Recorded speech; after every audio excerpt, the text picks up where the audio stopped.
computer. Okay. Yes, it's on. Okay. Well, it's a pleasure and a privilege to be with you today. And I spend a lot of time on Zoom, and that's why I call it Zoom away. With COVID-19 happening, it kind of changed our life. I know it changed your life a lot as well. And so I ended up spending a lot of time on Zoom sessions. As a matter of fact, sometimes I will have 15 in a week. So it's rare that I have less than 10 in a week. So where am I getting these Zoom sessions? Well, the center at Belvedere. I feel like we still live there. I get to participate in all these sessions.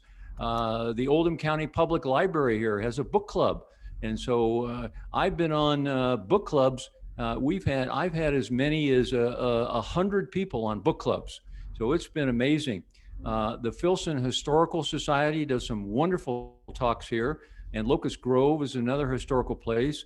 The university I went to, the Weatherhead School of Management, does a number, and the UVA Darden School of Business, I participated in a number of those, and then Fine Home Building and Huber Engineered Woods. So with that, it's never a dull day in terms of the Zoom sessions. It's been great fun. Okay, I need to go the other way. Okay, so there's three things I wanted to talk about today. As I participated in so many Zoom sessions over the past 6 months, is that I've thought a lot about as I've watched other people, is that, how do you look good? And particularly, how do you want to look during Zoom sessions? Because it's often that if you're participating in a book club, or you're participating in the wonderful Zoom sessions that Carolyn Merrick puts together, is that you'll end up being on the screen. How do you want to sound? And then how do you participate well in Zoom sessions? So let's talk about, and we'll spend the most time about how you look. Is that looking good? So looking at this one, is that, just think about what do you see? Is that there's some really harsh shadows on this person's face. She's pretty far away from the camera, and look at the background. And so to me, this is not a pleasant way to look in Zoom, being too far away, not being well lit, the shadows, and all the background noise that's happening there. So let's look at another one. Okay. Here is a recent one this week from the Filson Historical Society, and the person is close to the camera, so therefore you can see him well, and as a result, his face looks pretty good, but yet what do you see in the background? You've got lots of children and things like that, and although that can be fine, what I would ask is that what you want to do? This is a Zoom session that will be posted on YouTube, but will be public. And do you want to put all that information out there? And it creates a lot of clutter in the background. So that's a choice you want to make. And we're going to look at how people have made a lot of different choices when they do Zoom sessions. And what are the choices that you want to make when you do Zoom sessions? I started out doing my Zoom sessions on the iPad. And I was sitting in a nice, easy chair, and that was nice and so on. And as you know, on the iPad, when you hold it in landscape view, is that the camera is in the upper left corner. And so it's kind of awkward. You have to hold the iPad at kind of a little bit of an angle, and then it's tough to get good lighting on it. And then, I had to prop up the iPad with a bunch of pillows after a while. And so I've kind of abandoned the iPad as a Zoom session because it just wasn't comfortable to use it for long periods of time. Okay, here's another one. This is a professor who gave a talk earlier this week about Pearl Harbor victims. And what you can see is that he's close to the camera. So therefore we can see the expressions on his face, which is good. But look at the background. Is that, he's got pots and pans there. He's clearly in his kitchen. And, I, for one, kind of find all that a little annoying to have that kind of a background. So again, he's made a choice to do it in his kitchen table and show that. But when you're the speaker or when you're on screen a lot, is that how you want to look? And that's what I questioned. Okay, here is another one. This is a woman introducing a talk on a Zoom session, and she's in front of a bookcase and in her home, and that can be a good choice for a background. And she's chosen to get very close to the camera, which is a good thing. But yet, there's just a lot of clutter in the background, which kind of, to me, takes away from what she's talking about. Okay, here's another one. This is a Princeton University professor who was talking about a topic on Zoom. And so what do you see here? What I see is that his face is well lit. You can see the expressions on his face, which is good. At the same time, I just kept looking at that window over his shoulder and the bookcase, and frankly, after a while, it became a little annoying to look at all that stuff while he was talking, and I thought it detracted from what he was talking about. So how do other people, what other choices they make? Here is a famous person who's on television a lot and shows, and I was looking at him, and he's done a great job. He's very close to the camera. He's fairly well lit. But then I don't know about you, but I kept looking at that staircase and all the books and everything in the background. And again, I thought, gee, I'd rather focus on him and what he's doing rather than the background. And here is the president of your camera club, Liz Marshall, and she gave me permission to share this shot. This was a wonderful Zoom talk that she did last week on preparing holiday cards. Just fabulous. I would encourage you to, if you didn't get a chance to tune into it, is watch it on YouTube. And you notice that Liz made a number of really good choices. Is that she's close to the camera, she's fairly well lit, and she's showing some interesting things about her home. Is that notice over her one shoulder, there is her cat, Jerry. She has two cats, Tom and Jerry, and Jerry is in the chair. And I asked her during the show the Zoom session to actually hold up Jerry, and she did. So I appreciated that. And and you can look through her windows there, and you can see out that she lives in a lovely home. It looks like in the country, looking out in the mountains. So she's made choices to show her home and everything, and that should be a very purposeful choice. Is, do you want to show your home, and do you want to show the things that are in it and so on, and particularly when the video is being posted on YouTube for all the public to see. So important to think about those as choices about how you want to look, is getting close to the camera, the lighting you have, and the background you have, and how you want to appear on a Zoom camera. Okay, here is kind of from the internet, a right and a wrong. On the left side of the screen, you see the same person who is poorly lit, is too far from the screen, and doesn't look very good. And then on the right-hand side, you see that she's close up. She's got some good lighting on her face, and she looks quite good. And the background is kind of neutral. Although it looks like she's in front of a staircase, so she's got a couple of balusters almost coming out of her head. So I would have cleaned that up a little bit, but that's one way to do it, which is considered to be a best practice when you're thinking about it. So lighting is very important on your face. Okay, here is another one. On the left is mostly what I see on people participating in Zoom. They are too far away from their camera, is that they don't have lighting on their face, and you can see there's some clutter in the background. On the right there, she's very close to the camera. She's introduced some lighting on her face and has a very neutral background. And that to me is kind of a best practice for participating in Zoom, and a choice that she has made. Okay, so lighting.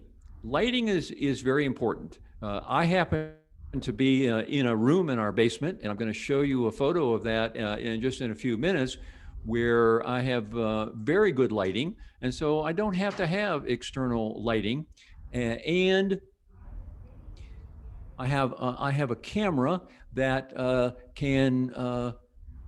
I can zoom in and everything. Okay, so this is an LED light that you can purchase on Amazon, and I provided the link to you in the email that Clay sent out. And I have one of these, and I used one of these for a number of weeks, and they are really quite good to light up your face. They cost $40 or $50, so they're not inexpensive. But quite frankly, with some inexpensive lamps or so on directed on your face, you can improve the lighting on your face quite well. So that's the first thing to think about, is getting some kind of lighting to improve the shadows, get rid of the shadows on your face. The one thing that I did, which was a game changer in terms of improving the quality of looking good, was to get this camera. This is a web camera. I found, and the reason this is so good, this camera, it normally sells for about $70.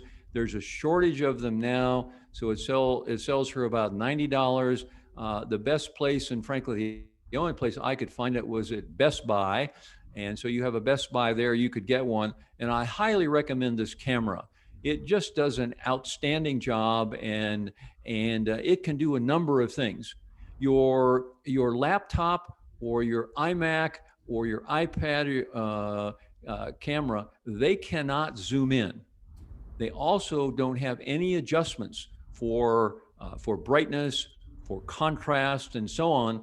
This camera does. So therefore, you can adjust how you look, how large you are, and so on. And it to me is just a game changer. So it's a Logitech C920. It's really an outstanding, and I think about it as a really good long-term investment if you're going to do a lot of Zoom sessions like I do.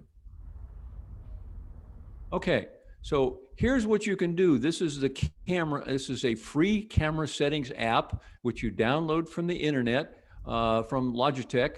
And as you can see on the left of the screen, you can adjust the brightness. That's a game changer, because if you have reasonably good lighting in your room, you don't have to have external lighting. You can adjust the brightness. You can adjust the contrast, the sharpness, the white balance, the saturation. And that's what I've done in my image. And it also has a zoom feature on another screen in this app, so you can zoom yourself in. So therefore, you don't have to have your nose against the camera. You can be, because I'm about 2 feet away, maybe 2 feet away from the camera, and I just zoomed in. And that is really a game changer. So highly recommend this app.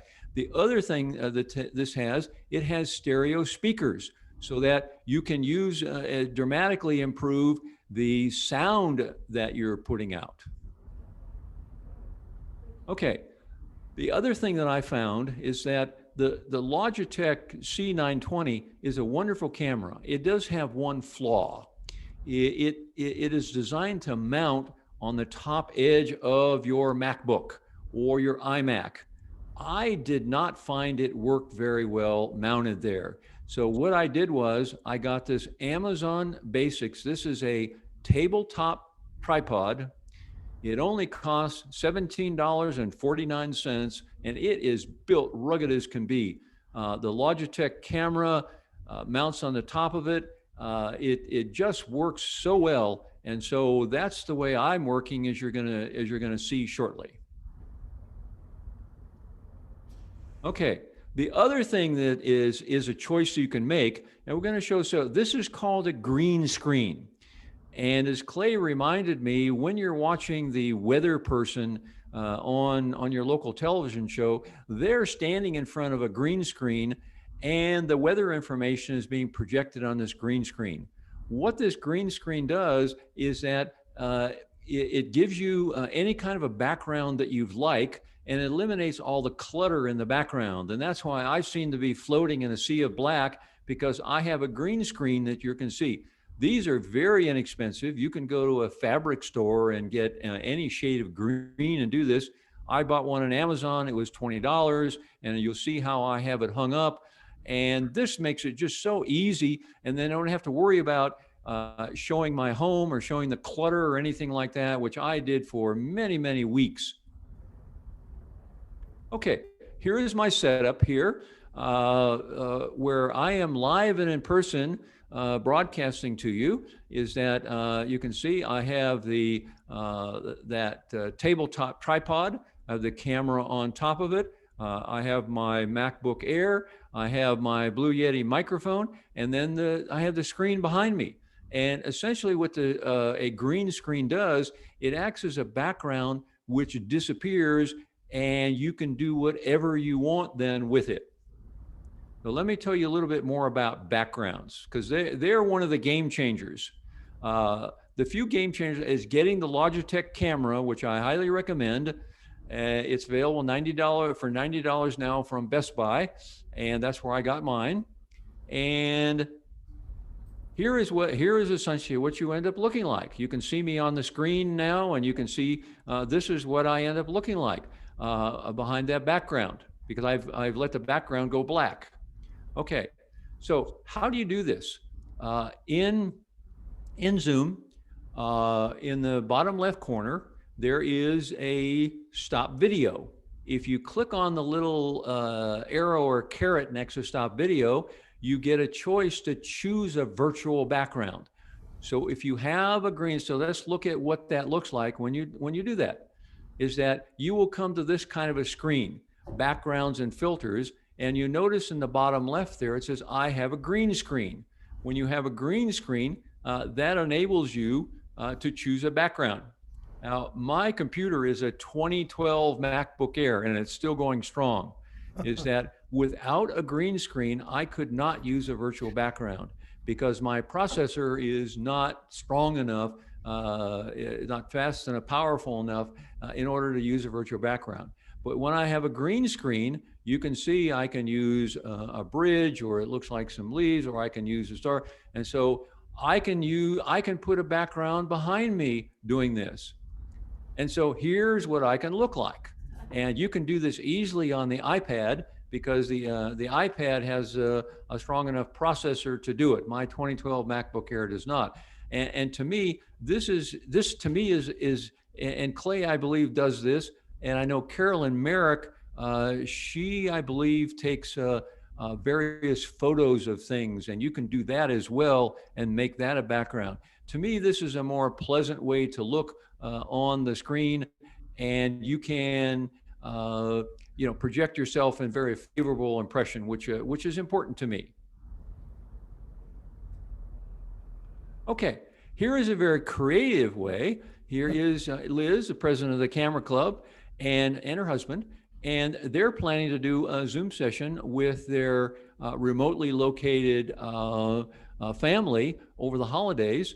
And they had heard about this and heard about green screen, and she did something that was very innovative and creative, which you can do as well for probably no cost. Is that she took an old tablecloth and she used some green duct tape. She cut it out in various shapes, and she put it on the tablecloth. She hung the tablecloth on the wall, and then she went through just what we talked about before. I have a green screen. She added this to the session, and this to me is just, not only is it remarkably creative, it's just such a wonderful background to look at during the sessions. So, big congratulations to Liz for being creative and taking this and taking it to the next level. And I was very, very impressed she did this. And I would recommend this to anyone that you're doing Zoom sessions with family or whatever Zoom sessions you're doing, and you want kind of a nice a nice background that looks very good. Okay, here is a Zoom session I participated in just a few days ago. This was a Princeton University professor talking about evictions in various communities, and you can see that he's in the kind of the top right corner, quite small. And you can see when I'm speaking, I'm superimposed on the slides, and this is a new feature of Zoom 5.0, where you can use the slides as a virtual background, and that's what I'm doing. And I just find this a lot more friendly and everything to be superimposed on the slides rather than being very small in the upper right corner. So that is a new feature of Zoom 5.0. Okay. Sounding good. So so let me summarize looking good before we moved on. Is that I would encourage everyone to think about how you want to look when you're on Zoom sessions, because particularly when you're in smaller Zoom sessions and you're interacting, you're talking to people like book clubs and the center Zoom sessions, the wonderful ones that Carolyn Merrick does, is that you're going to likely end on the screen, and you're going to end up big and bold on the screen. So, to me, it's important to think about is that what kind of lighting do you have on you? How close are you to the camera? Do you have a Logitech camera where you can zoom in? Or do you have just your laptop or your iPad or camera? You're going to have to get your face fairly close to it, and then you're going to have to be concerned about what lighting you have on it. Otherwise, you're going to look very shadowy and not look so good. Also, make a conscious choice about the background that you have and what kind of background do you want to have. What do you want to show of your home, or do you want to have just a tablecloth that you hang up and have that as a background, which is a wonderful way of doing it, or do you want to get a green screen and put that up and then show yourself as I do, or do you want to have a virtual background? One of the default ones that's in Zoom, and that is fine as well. Okay, so sounding good is the next thing, and particularly in book clubs, where generally the book clubs I participated in are anywhere from 10 to 20 people, and we're all talking, and often people don't sound very good, and so let's talk about that a bit. Okay. The two best defaults, because your laptop or your MacBook or your iMac or your iPad or even iPhone, frankly, don't have very good microphones in them. And you're not going to be able to project your voice very well. People aren't going to hear you very well. And you're going to have to get very close to the device in order for the microphone to pick it up. And therefore, first choice, if you get the Logitech C920 camera, it comes with stereo speakers and microphone, which you can see on either side of the camera, and they do an excellent job of projecting sound. So that is one way to do it. If you want to upgrade and do a higher level, which I chose to do, is the Blue Yeti is kind of the gold standard. Now, it is in a bit of investment. It's about $150. It's a one-time investment, and it just does a marvelous job of picking up sound, and it's kind of studio quality. So those are the two choices, actually three choices. One is to use your device microphone, which frankly is not very good, and you won't be sounding very good. A dramatic upgrade is a Logitech, and that will work for most everyone. If you're a techie nerd like me and you want to have the best, then you get the Blue Yeti, which you get at Best Buy for about $150.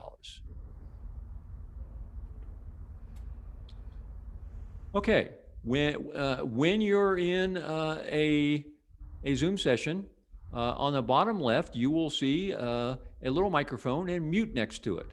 If you hit the little arrow there, this will come down.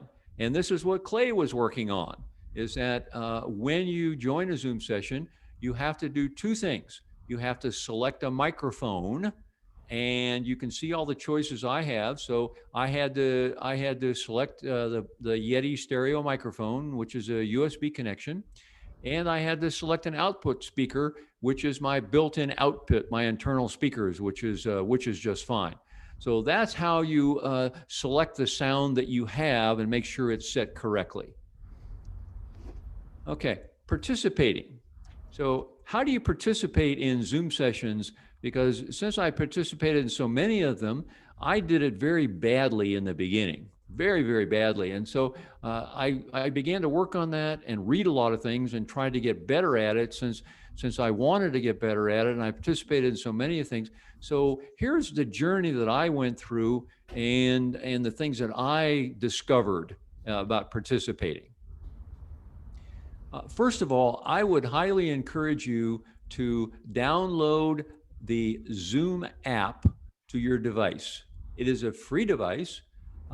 Normally, when you sign in to a Zoom session, if you do not have the app on your device, the Zoom software will ask you, do you want to install it?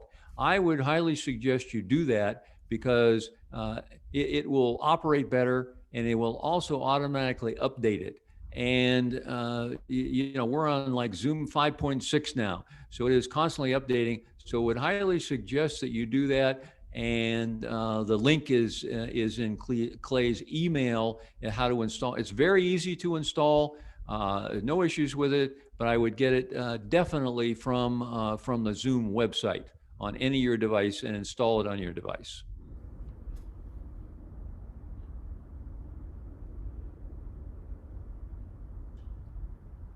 Okay, so when you open the Zoom app, you will see this, and on the upper right-hand corner, you will see a little gear here. And when you click on that gear, there are a number of things. Is Clay has covered so well, so many times in your session. There are settings in order to look at, and here's what they look like. So there are general settings, there are video, audio, and so on. I would suggest, and Clay, if you haven't, perhaps you might want to do this in one of your sessions, is go through these settings on the Zoom app and look at each one and see what they want to do, which ones you want to choose. So there's so many really good things here to look at. You've got backgrounds and filters where you can choose a virtual background. And so looking at these settings is a really good thing to do. Okay, so here is what typically when you open a Zoom session you're going to look at, and you'll see across the bottom there, you see mute, stop video, security, participants, chat, share screen, record, and reactions. And let's look at some of those and what those mean.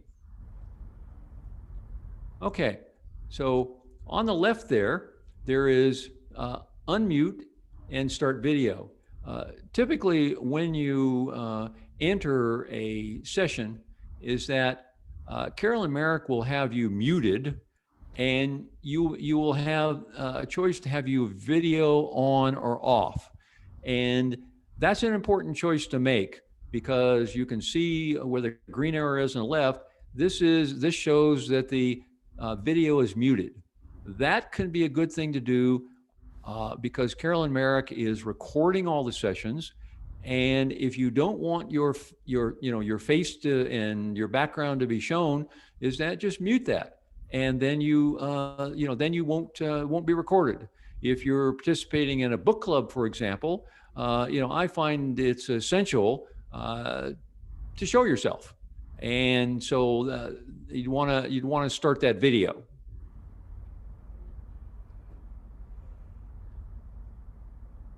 Okay, the other thing, which is an important one, in many of the Carolyn Merrick sessions and other sessions I do, is that there are frankly too many people to allow people to speak.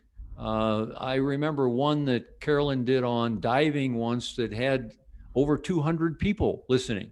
Well, it would be impossible for her to have all the people talk. So she asked that people use the chat function. And as the green arrow shows, if you tap that chat function, and the top left there, you'll see that you've got a chat function, and then you can type a message there. You can type that message to everyone, or you can choose to only send it to a speaker, or maybe someone in the participant list you want to send a chat to. And I use this quite liberally in many of Carolyn Merrick's sessions. And Carolyn does an outstanding job of taking those chat questions and filtering through them and then asking those of the speaker.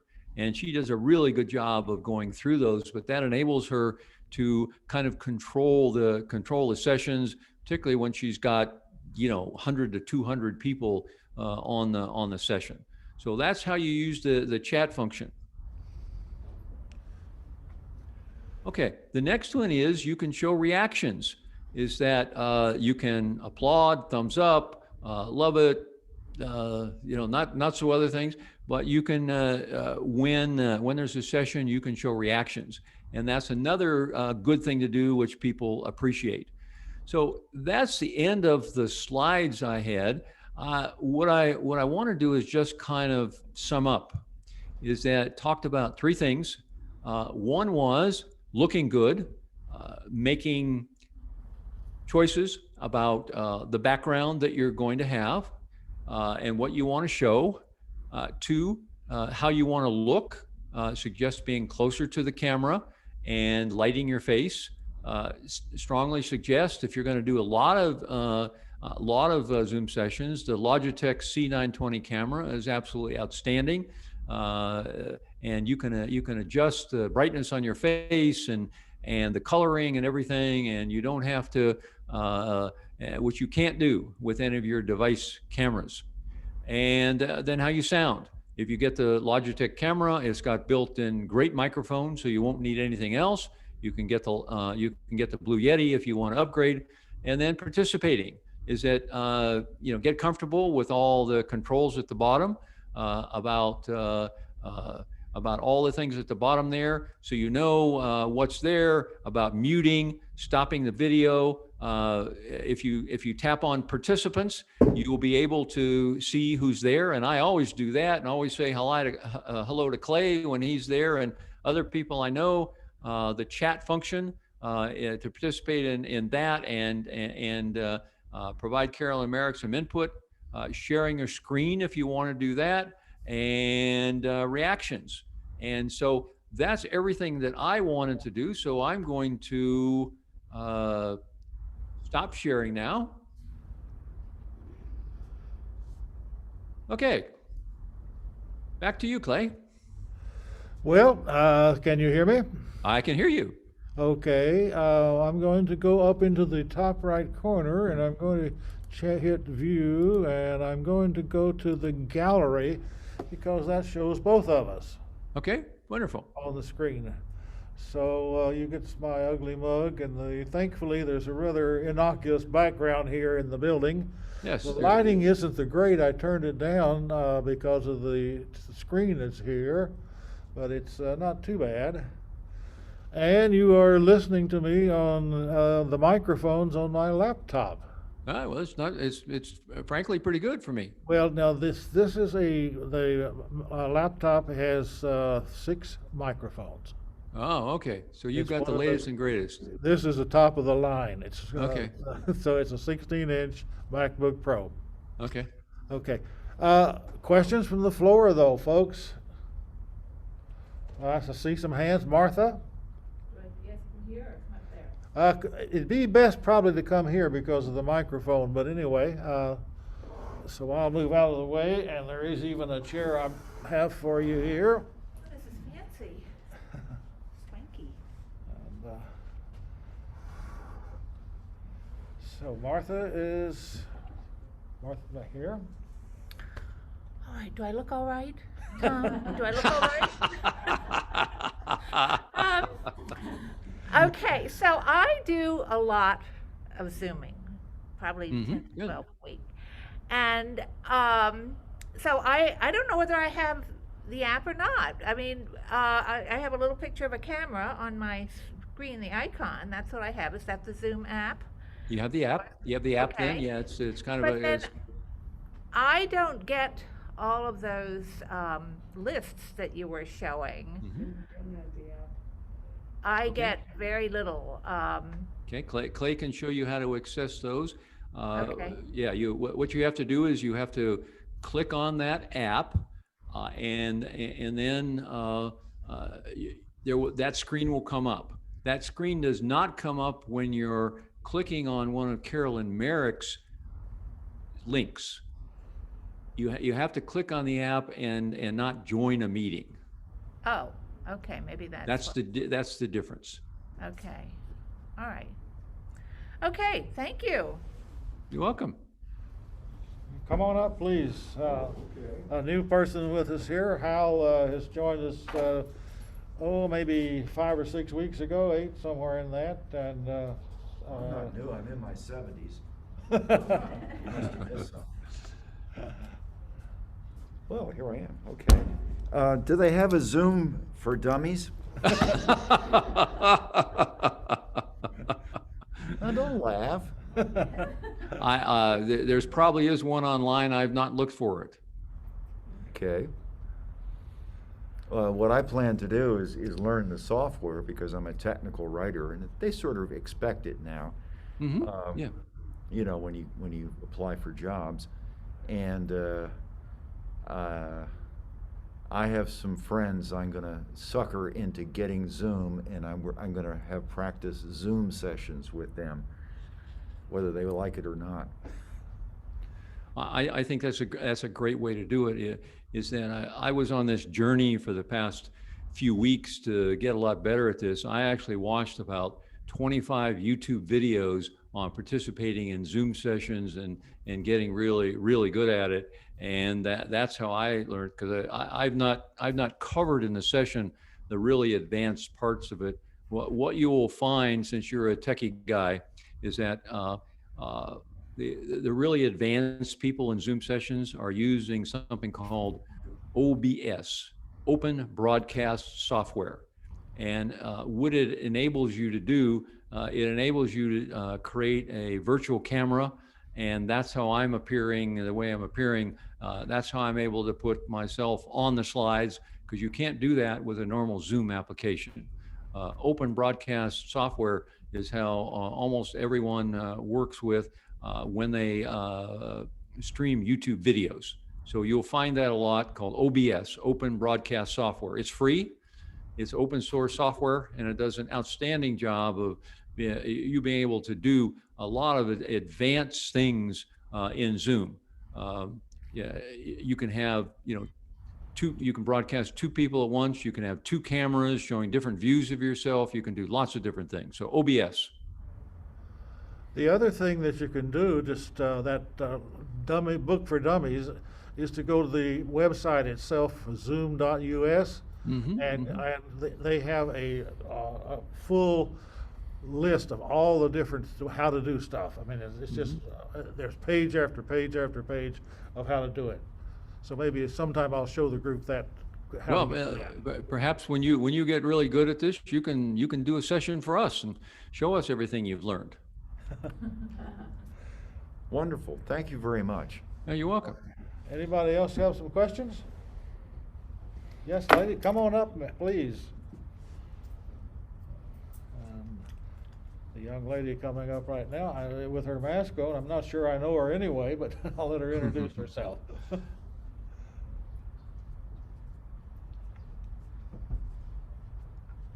Hi, Pete. I'm Marge Brennan. This is Hello, I remember you. Oh, Tom. Pete. Yeah, I remember you. Yeah.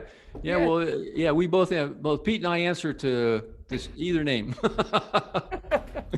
Yeah, she was kind enough to come to my house one day and help me with a problem. So Yes, I'm very right. grateful. I want to know how to Zoom can make me look younger. I'm horrified when I see my. Well, you have a beloved person there, Bobby Jean. Just get one of her wonderful scarves Scarves. and look at her scarf videos, or she'll show you how to make scarves, and that will take 20 years off right away. Oh, good. Thank you, Bobby G. My big question is, I attend Zoom meetings. I do chair yoga here at the center. Mhm. And every time my name comes up, it says Marge Brennan. I wanted to say Marge B. I don't want my full name on there. So I went into my profile in Zoom, Yes. made sure it said Marge B, not Marge Brennan. Every time I go to the Zoom class, I have to take the name out by doing a rename, and it only lasts for the one session. Next time, I gotta do it again. How do I keep that Marge B permanent? Okay, I know I did that as well. I don't remember how I did it, and perhaps Clay would have a clue as to how he did it. But I know I believe it's in the settings section Yeah, of Zoom, and I would look there because that will permanently change it. okay, I don't know for sure, but possibly once you change the name, there may be someplace on there to save. that's what I'm looking for, setting. is the save. Yeah, right. How do Yeah, I save that name? yeah. When you So- change the settings, save, but you have to do it on that settings page I showed. So you open up the Zoom app without attending a meeting, go to the gear in the upper right, settings there, and then change the name, and then make sure you save it, and then it will be permanent. Okay, I'll give it another shot. Sometimes the save is down at the bottom of the screen and it's not there until you scroll down. Oh, We'll look Right, at yeah. it, we'll look So- at it later. oh, okay. Yeah. So The other- it may be. My other question is, how come I'm not paying for Zoom in any way? There's no advertising on it, and I'm not paying anything? How is Zoom Basic free? Well, there's three levels of Zoom. There is Zoom Basic, which individuals use. It's limited to 40 minutes per session, and that is free. There's a Zoom Business, which has unlimited time, but I think is limited to like 500 participants, and that has a monthly fee to it. And then there's the highest level, Zoom Professional or whatever it's called, that has even a higher fee. So the reason you're not paying is that there are so many organizations like the Center at Belvedere that are paying, and that's how they are continuing. Okay. The other thing I just wanted to say that we do a lot of Zoom with the family across the country. Mhm. And for Christmas, we're going to set a Zoom date. I'm going to play family trivia game.